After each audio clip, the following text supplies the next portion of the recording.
जय हिंद स्टूडेंट, आप सभी का अनुभव टेक यूट्यूब चैनल पे बहुत-बहुत स्वागत है। दोस्तों, आज की इस कंप्लीट वीडियो में आप लोगों के अप्लाइड फिजिक्स फर्स्ट के एक मोस्ट इंपॉर्टेंट क्वेश्चंस को डिस्कशन करने वाला हूं इस कंप्लीट वीडियो में। तो जैसा कि आप लोग जानते हैं, आप लोग का चैप्टर 1 यूनिट एंड डायमेंशन से है।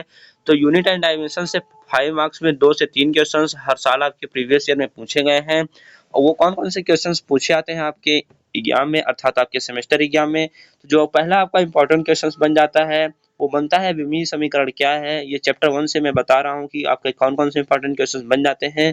बाकी मैंने इंपॉर्टेंट क्वेश्चंस की सीरीज ऑलरेडी लॉन्च कर दी है, आपने नहीं देखा है तो जाके चैनल पे विजिट कर सकते हैं। तो इस वीडियो में हम बात करते हैं इसमें आपको पहले चैप्टर से कौन-कौन से क्वेश्चन पूछ लिए जा सकते हैं। तो एक क्वेश्चन आपका बनता है विमीय समीकरण क्या है?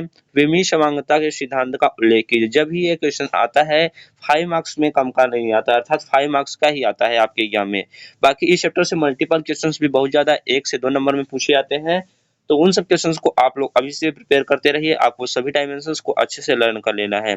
और इसमें एक क्वेश्चंस और पूछा जाता है जिसमें रहता है कि विमीय विश्लेषण की सीमाओं का उल्लेख कीजिए। तो पहले हम बात कर लेते हैं विमीय समीकरण क्या होता है। तो देखिए यहाँ पे हमने लिख रखा है आप लोगों को समझाने के लिए। विमीय समीकरण वह समीकरण होता है जब भी आपके पेपर में आता है तो आपको इसी प्रकार से हेडिंग बना के आपको पहले लिखना है विमीय समीकरण, फिर हेडिंग के नीचे अंडरलाइन करना है, फिर वहां से पॉइंट वाइज लिखना स्टार्ट कर देना है। क्या लिखना है? विमीय समीकरण वह समीकरण है जिसमें किसी भौतिक राशि को मूल राशि और उनकी विमाओं के रूप में निरूपित अर्थात व्यक्त किया जाता है।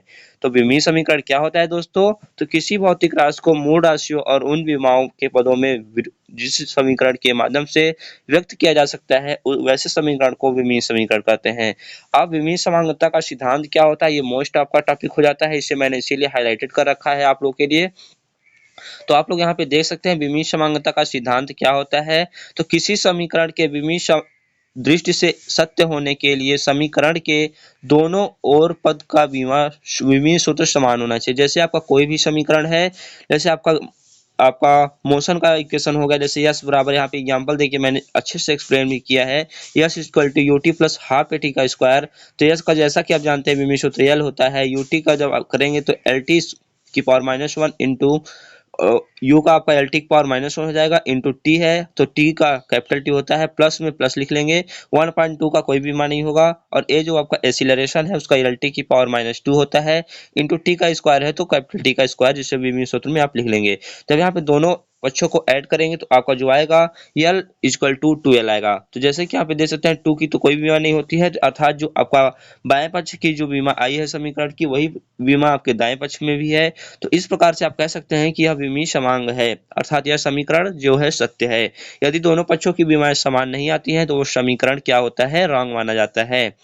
तो विमीय समांगता का सिद्धांत ये जब भी पूछा जाए तो आपको सीधे ऐसे लिखना है, किसी समीकरण के विमीय दृष्टि से सत्य होने के लिए अर्थात प्रमाणित होने के लिए समीकरण के दोनों पक्षों की विमाएं आपस में समान होनी चाहिए। ऐसे लिख के फिर नीचे आपको लिखना है फॉर एग्जाम्पल, और उसके नीचे अंडरलाइन करके एक आपको कोई सा भी एग्जाम्पल दे देना है, एफ बराबर या मैं डब्ल्यू बराबर एफ एस, कुछ भी आप एग्जाम्पल दे सकते हैं। आपके जो आपके गति के 3 समीकरण होते हैं उसमें भी किसी के कई एग्जाम्पल दे सकते हैं। तो यहाँ पे चाहे तो आप एस बराबर you t plus half a T square का भी एग्जाम्पल दे सकते हैं। तो ये आपका हो गया विमीय समांगता का सिद्धांत। यदि पूछा जाता है तो आप लोग इसे अच्छे से कवर अप करके चलिए। उसके बाद देखिए, उसके बाद यहाँ पे क्वेश्चंस और बन सकता है आप लोगों से। इसमें मैं 2 क्वेश्चंस को डिस्कस कर देता हूं। एक भौतिक राशि की बीमा से आप क्या समझते हैं? विमीय विश्लेषण की सीमाएं लिखिए। देखिए, एक भौतिक राशि की बीमा क्या होती है, अर्थात विमीय समीकरण क्या होता है, अर्थात बीमा क्या होती है, ये पूछा गया है। तो विमीय समीकरण को मैंने ऑलरेडी डिस्कस कर दिया कि किसी भौतिक राशि मूल राशियों को व्यक्त करने के लिए जिस रूप में निरूपित किया जाता है उसे विमीय समीकरण कहते हैं, जिस समीकरण के माध्यम से निरूपित किया जाता है। वहां पे बीमा क्या होता है? किसी भौतिक राशि का व्युत्पन्न मात्रक प्राप्त करने के लिए मूल राशियों पर जो घातें चढ़ाई जाती हैं उन्हें उस भौतिक राशि की बीमाएं कहते हैं। तो ये सिंपल सा डेफिनेशन था, इसको आप लिख सकते हैं अपनी कॉपी में, नोट करना हो तो नोट कर लीजिए। उसके बाद मैं बात कर लेता हूँ विमीय विश्लेषण की क्या सीमाएं हैं। देखिए, विमीय विश्लेषण की कुछ सीमाएं होती हैं, तो विमीय विश्लेषण की सीमाओं को हम डिस्कस कर लेते हैं। विमीय विश्लेषण की सीमाएं, देखिए पहला पॉइंट करके दोस्तों आपको जब भी लिखना है अपने बीटीओपी के एग्जाम में, चीज़ों को पॉइंट वाइज करके ही लिखना है, तभी आपको फुल में फुल मार्क्स मिल पाएंगे। जैसा कि मेरा एक्सपीरियंस रहा है फिजिक्स में, मैंने खुद 36 नंबर फाइंड किया है।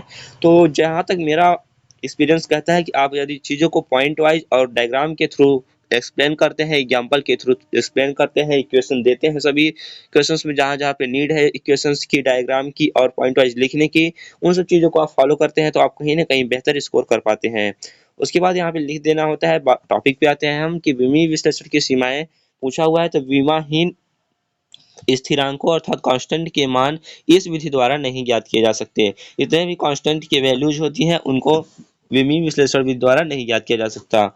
और उसके बाद जो आपका नेक्स्ट पॉइंट है वो है, यदि कोई यांत्रिक भौतिक राशि 3 से अधिक यांत्रिक भौतिक राशियों पर निर्भर करती है तो विश्लेषण विधि द्वारा, विमीय विश्लेषण विधि द्वारा उनके बीच संबंध स्थापित नहीं किया जा सकता है।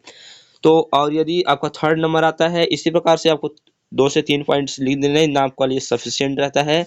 तो यदि आपका कोई एक्सपोनेंशियल फलन है अर्थात ट्रिग्नोमेट्री फलन है, या फिर चरघातांकी फलन है, त्रिकोणमितीय फलन अर्थात ट्रिग्नोमेट्री फंक्शन, चरघातांकी फलन मतलब एक्सपोनेंशियल फंक्शन, और लॉगरिथम फंक्शन यदि है, लघुगणकीय फलन है, आदि पद वाली समीकरण का विश्लेषण नहीं किया जा सकता है। इन सभी चीजों का विश्लेषण आपका नहीं किया जा सकता है। उसके बाद इसकी उपयोगिता भी पूछ ली जाती है, तो आपको इसकी उपयोगिता बता देना है कि सूत्र अथवा समीकरण की सत्यता की जांच करना। विमीय विश्लेषण का उपयोग आप किसी भी समीकरण को सत्यता की जांच करने में कर सकते हैं, जैसा कि v बराबर u प्लस 80 से यहाँ पे देख सकते हैं दोनों पक्ष की विमाएं समान है, अर्थात यह समीकरण सत्य माना जाएगा। यदि विमाएं समान नहीं आती है तो समीकरण गलत है, आप ऐसे भी चेक कर सकते हैं। एग्जाम में आपके कभी कभी ऐसे भी पूछता है, कोई समीकरण दे देता है फिर बोलता है इसके विमीय सत्यता की जांच कीजिए अर्थात दोनों पक्षों के समीकरण को निकाल के बताइए कि दोनों पक्षों की विमाएं समान है या नहीं है।